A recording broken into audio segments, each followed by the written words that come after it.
When a movie first comes out, it's commonplace to see the stars hype up the movie in interviews, talk shows, and other public appearances. If your favorite actor is backing a project, you're probably more likely to go see it. But sometimes, an actor is so unhappy with the final cut, they can't even recommend their own film. Don't forget to hit that subscribe button to stay up to date with everything Screen Rant. And if you're looking for a brain teaser, why not take a crack at guessing the title of this film based solely on these emojis? The answer will be at the end of the video. Daniel Radcliffe. Daniel Radcliffe shot to international stardom with his starring role in the Harry Potter franchise. Spanning 10 years and 8 films, Radcliffe and his co-stars grew up in the public eye. Remember, he was only 11 years old when he was cast in the first film. That must have been a lot of pressure for a yet unknown actor. But Radcliffe shone as the eponymous Potter, to the point where we can no longer imagine anyone else in that role. So it may be a surprise to hear that Radcliffe himself is more critical of his own work than most audience members. In an interview, Radcliffe said, "It's hard to watch a film like Harry Potter and the Half-Blood Prince because I'm just not very good in it. I hate it. My acting is very one note, and I can see I got complacent and what I was trying to do just didn't come across." To be fair, the actor has expressed fondness for other films in the franchise, noting that The Order of the Phoenix is his best performance. We guess even wizards aren't immune from self-criticism.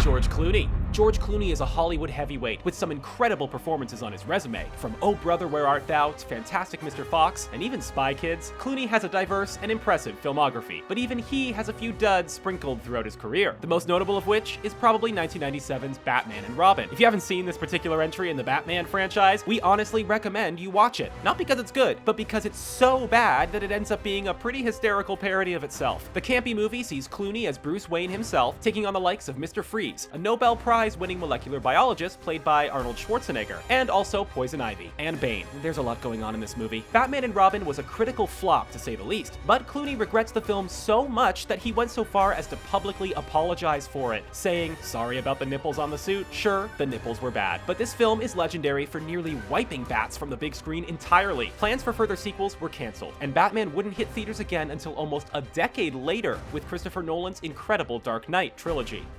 Robert Pattinson. Robert Pattinson first rose to prominence with his role as Cedric Diggory in the Harry Potter franchise, so it's no surprise the young actor was picked out for a starring role in another film based on a series of young adult novels, Twilight. The 5 films in the Twilight saga follow girl next door Bella Swan, played by Kristen Stewart, after her move to a small town inhabited by a family of vampires. The perpetually teenaged Edward, played by Pattinson, falls in love with Bella and pursues her throughout the films. Eventually, werewolves show up, and then, from what we can gather from Wikipedia, things get really, really weird. Say what you want about Twilight, it broke many box office records, despite mixed reviews from critics and even the cast of the films themselves. Pattinson is notorious for bad-mouthing the franchise. There are entire Tumblr blogs devoted to collecting his quotes about the film. He's called the film a nightmare, and is quoted as saying, "I could never legitimize why a 108-year-old guy would want to still be in high school." Thankfully, Pattinson was able to spin his tween stardom into a successful career with recent well-received indie ventures.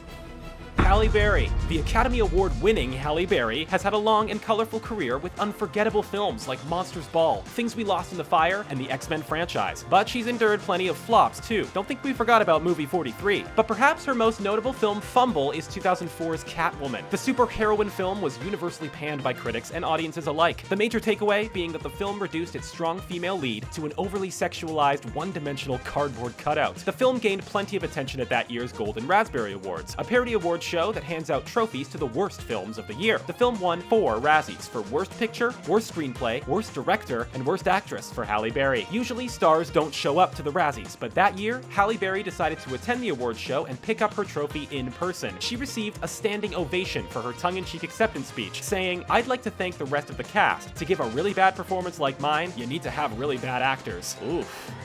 Alec Guinness. The late Sir Alec Guinness is an Academy Award-winning British actor and a real legend of the 20th century. Perhaps his best-known role to contemporary audiences is that of Obi-Wan Kenobi himself in the original Star Wars trilogy. Obi-Wan is an incredible role for an actor, and Ewan McGregor was more than happy to take up the role for the prequel trilogies. So much so that he stated publicly that he would be more than happy to reprise the role in a possible spin-off film. But Guinness didn't share the same enthusiasm. He actually expressed regret over working on the blockbuster franchise. Remember, by the time Star Wars came around, Guinness was already a very well-renowned stage and screen actor who had appeared in classics like Lawrence of Arabia and Oliver Twist, so he probably saw the sci-fi saga as being a bit beneath his station. He's quoted as saying, "Apart from the money, I regret having embarked on the film. I like them well enough, but it's not an acting job. The dialogue, which is lamentable, keeps being changed and only slightly improved." To his credit, we kinda wish Guinness was around to tell that to George Lucas when he was writing dialogue for Jar Jar Binks.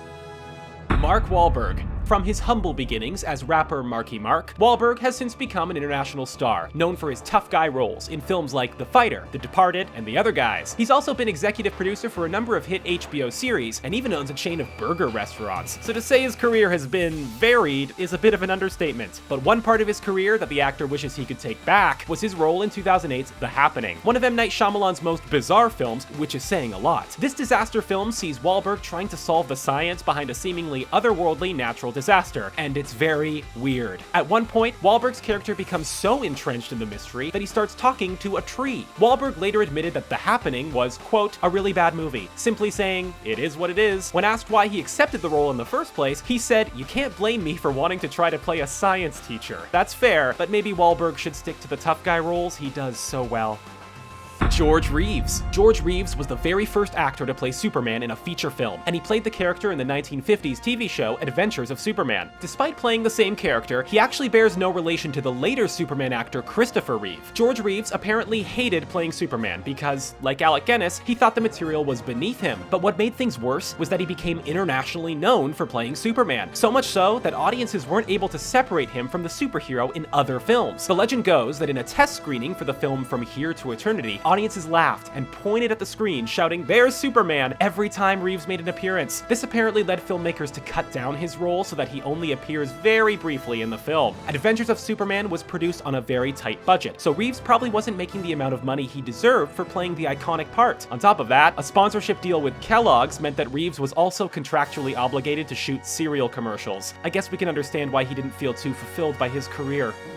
Katherine Heigl. Katherine Heigl rose to prominence on the small screen with roles in successful TV shows such as Roswell and Grey's Anatomy. She eventually made the jump to the silver screen in romantic comedies like 27 Dresses and The Ugly Truth. But there's one rom-com the star wishes she hadn't done, and that's 2007's Knocked Up. There weren't any problems on set. In fact, Heigl has said that she enjoyed working with the likes of Judd Apatow and her co-star Seth Rogen, but she's been highly critical of the film itself, calling it, quote, a little sexist. It paints the women as shrews, as humorless and uptight, and it paints the men as lovable, goofy, fun-loving guys. We can't really argue with this analysis. So much of the film seems to be based around that kind of relationship between Heigl's character and Rogen's character. You often find yourself siding with Rogen, enough that the film doesn't feel like a balanced portrayal of the situation. You could argue that it's the fault of the script, or the actors' performances, but at the end of the day, Heigl wasn't happy with the final result. Sean Connery. Sean Connery is a world-renowned Scottish actor with an Academy Award under his belt for his role in the film The Untouchables. He's starred in many amazing films throughout his career, such as The League of Extraordinary Gentlemen, Indiana Jones and the Last Crusade, and The Hunt for Red October. But his most memorable movie stint has to be as James Bond himself, in such classic 007 flicks as From Russia with Love, Goldfinger, and You Only Live Twice. Bond launched Connery into superstardom, and he's enjoyed an incredible acting career ever since. So you'd think Connery would be forever grateful for his chance to play the international super spy. Well, it turns out the actor actually hated playing the character. Connery said, "I have always hated that damn James Bond. I'd like to kill him." Wow, harsh words. Apparently Connery felt that the character had quickly become a parody of himself, and he even spoke out against the way Bond treated women in the films. Connery wanted to make his hatred of the character clear, so when he signed on to play Bond in Diamonds Are Forever, he gave away his entire salary to charity, just to spite the film's producers. Chloe Grace Moretz. 20-year-old Chloe Grace Moretz started her career at the age of 7 and already has an impressive filmography under her belt, including 500 Days of Summer, Diary of a Wimpy Kid, the Kick-Ass franchise, and Let Me In. But recently, the actor came under a bit of scrutiny for her role in the upcoming animated film Red Shoes and the Seven Dwarfs, a retelling of the Snow White story in which the title character transforms into a shorter, chubbier version of herself. The ad campaign for the film was demolished by fans for referring to the transformed version of Snow White as no longer beautiful. Indeed, this was an offensive billboard and a huge misstep for the marketing team. Moretz's young fans were disappointed in the star, until Moretz took to Twitter to set the record straight. She tweeted, "I am just as appalled and angry as everyone else. This wasn't approved by me or my team." We have to wonder whether this is simply a problem with marketing or a fundamental flaw in the film's premise, but Moretz has assured fans that the film itself is, quote, powerful for young women. Let's hope Moretz and the team behind Red Shoes can turn this one around when the film is released later this year. That's it for today's list. Surprised by anyone featured in today's video? Are you a fan of any of these maligned movies? Let us know in the comments section. Oh, and the answer to today's emoji trivia is... And if you liked today's video, click the like button and subscribe to Screen Rant for more. As always, thanks for watching this video. Stay tuned for new releases every day and check out our playlist.